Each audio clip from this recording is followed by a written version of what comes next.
Olha, gente, se você me permite, eu quero falar sobre três jogadores, tá? Quero falar sobre o João Vitor, que ontem, pelo Mirassol, foi o melhor jogador da partida. Quero falar sobre o Wellington Rato e quero falar sobre o Mateuzinho, tá? E o intuito aqui do vídeo não é acusar ninguém, não é jogar culpa e responsabilidade em ninguém, mas é um contexto de situações que com o tempo a gente começa a entender algumas coisas, ou pelo menos perceber, tá certo? Então vamos falar sobre isso. Se lá no finalzinho você gostar, você deixa seu like, se você não é inscrito, que você se inscreva. Tranquilo, valeu? Para quem não me conhece, eu me chamo Marcos Guedes. Primeiramente, João Vitor, né? Um jogador que pertence ao Vitória, tem contrato com o Vitória, Vitória comprou na época lá da equipe do, salvo engano, Santa Cruz. E aí, jogador muito questionado desde o dia que colocou o pé aqui em Salvador. Vitória empresta o João Vitor para o Guarani. Fica lá, salvo engano, 2 temporadas e é querido. É titular, torcedor gosta, joga bem pra caramba. Volta pro Vitória para disputar a Série B de 2023 e é reserva. É reserva, mas mesmo os poucos momentos que ele entrava, o torcedor tinha aquele pezinho atrás, aquele rancinho com o João Vitor.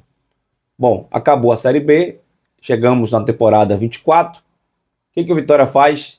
Empresta o João Vitor de novo lá para o time da Série B. Acho que foi o Mirassol mesmo, né, que ele foi. E aí consegue o acesso para a Série A jogando pelo Mirassol. Foi bem na Série B. Voltou? Não. Continuou no Mirassol para disputar a Série A. Porque aqui ninguém acreditava, ou ninguém acredita, que o João Vitor pudesse ser titular do Vitória, mesmo na Série B, muito menos na Série A.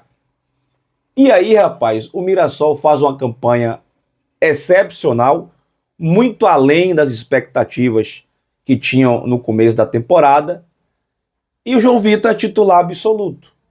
O João Vitor ontem foi escolhido o melhor jogador em campo no empate de 1-1 contra o Palmeiras lá no Allianz Parque. Será que o João Vitor não poderia estar no elenco do Vitória? Ah, Marcos, não, ninguém aguenta João Vitor não, é ruim.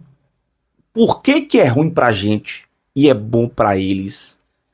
É um questionamento que eu me faço, eu estava até conversando com, com o Paulo Godin, da Uniagro, que é um torcedor do Vitória também, geralmente, em diversos momentos eu bato um papo com ele sobre o Vitória, e a gente estava com esse tema, né? Poxa, por que alguns jogadores não dão certo aqui, gente? Será que nós jogamos muita carga, muita pressão em cima desses atletas? Eu não estou acusando ninguém, tá? É um questionamento. Eu queria ouvir você. Eu queria saber sua opinião. Será que a gente pega muito no pé de forma desordenada, talvez injusta? Tô falando você, torcedor, não, tá? Falando nós, de um modo geral. Como pode? O cara e diversos atletas, tá, gente? Recentemente o Alisson Santos. A torcida queria matar o Alisson Santos.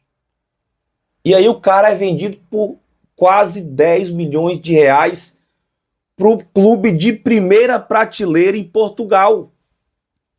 Como explicar essas coisas? Eu vou chegar no Mateuzinho e vou abrir uma aspas também para o Lucas Arcanjo. Aí eu vou para o Wellington Rato, que esse foi contratado com status, sabe, ovacionado pela torcida, como diz o Fábio Mota, e é uma verdade. E aí todos nós, sem exceção, inclusive eu, a gente bombardeou o Rato, rapaz. Até que ele foi embora. Ele saiu. E de fato o Rato era muito estranho, né, de verdade mesmo. Ele tinha não sei se ele não estava satisfeito, eu não sei. Eu sei que ele fez 30 minutos lá na estreia pelo Goiás. Vai lá no Instagram do Goiás e veja os comentários. Você vai dizer quem é esse jogador. Sabe como é que é os comentários? Craque, joga muito, titular absoluto, monstro, baita jogador. E aqui o cara foi uma merda, velho. Cara emburrada, insatisfeito, injuriado com a torcida fazendo assim quando fez o gol contra o Flamengo. Vai entender. O clima em Salvador não é ruim, o Barradão não é ruim de trabalho. Eu quero uma resposta. Eu preciso de uma resposta. É muito surreal, cara. E aí eu quero falar, pegar esse gancho, para falar do Arcanjo e do Mateuzinho. Eu tô me incluindo em tudo isso, gente. Eu não tô me eximindo de nada do que eu estou falando, tá? O Arcanjo, qualquer vacilo que o Arcanjo der, a gente tá ali detonando o Arcanjo. Qualquer vacilozinho de Arcanjo, nós estamos ali detonando. Sempre procurando uma coisinha para falar mal de Arcanjo. Mas Arcanjo já salvou Vitória várias vezes, já errou também várias vezes, é verdade. Mas o Arcanjo tem potencial para evoluir ainda muito mais na carreira. Muito mais. E às vezes o jogador sente uma pressão negativa porque a gente pega no pé. Não que não devemos cobrar ou responsabilizar, porque isso é normal. Errou, você vai falar, pô, o Arcanjo errou. Mas até que ponto nós devemos cobrar? Até que ponto jogar as responsabilidades em cima dele? Por isso que quando foi eliminado lá pela Universidade do Equador, eu falei, Arcanjo não tem culpa de nada. Vitória teve 90 minutos para fazer um golzinho com um jogador a mais e não fez. Por que culpar o Arcanjo? Eu ainda fiz essa defesa para ele, né? E ele ficou mal pra caramba. Né? Os bastidores, quem sabe, né? Se alguém souber também, mas eu tomei conhecimento que ele ficou péssimo após aquela partida. Aí fez um jogo contra o Corinthians seguro, né? Teve o gol de novo contra o Confiança, que também foi muito questionado, mas ontem fez uma grande partida. O que falta, velho, para esses caras explodirem aqui?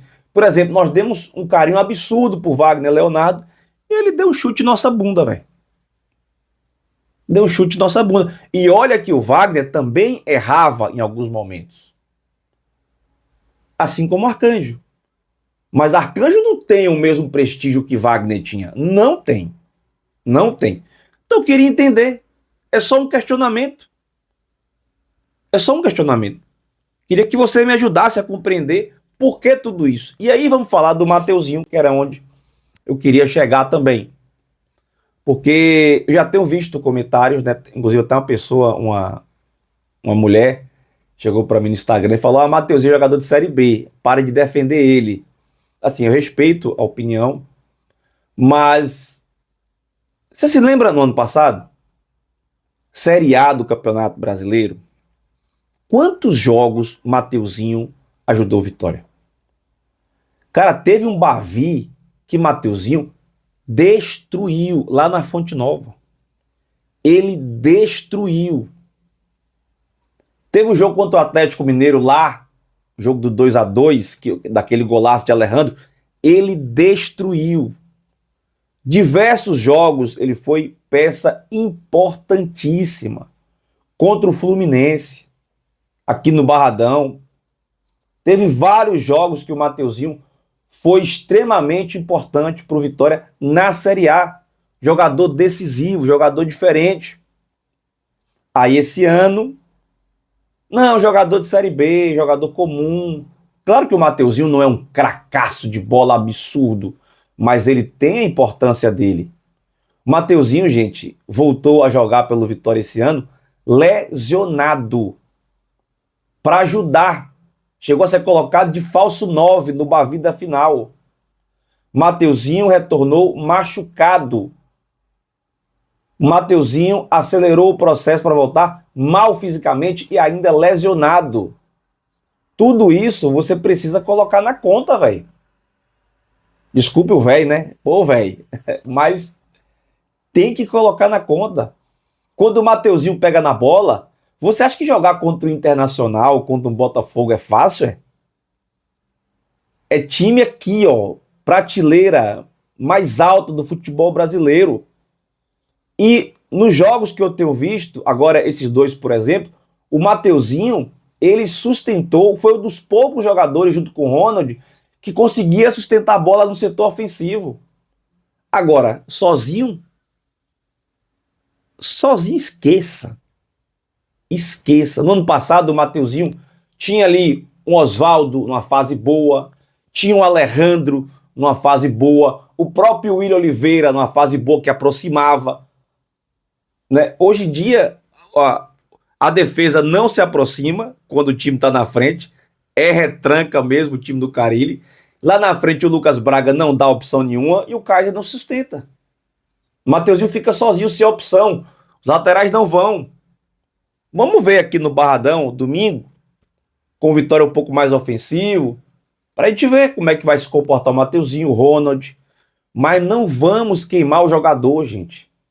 Não vamos fazer isso. Se a gente perde o jogador da qualidade do Mateuzinho, a gente perde muito. Não repõe. Não tem para repor. E ele já mostrou, já provou, não precisa provar mais nada para ninguém. O que precisa é ele voltar a ter confiança e ser decisivo. E isso vai voltar a acontecer com o tempo. O trabalho, dedicação, empenho e apoio da torcida. Simples assim. Então fica aí essa reflexão e também digita aqui sua opinião, seu comentário. Ninguém aqui está acusando ninguém. A gente está buscando entender os processos, ok? Se gostou do vídeo, como eu falei lá atrás, deixa aí seu comentário, seu like, se inscreva no canal e muito obrigado pela sua audiência. Valeu, galera! Tchau!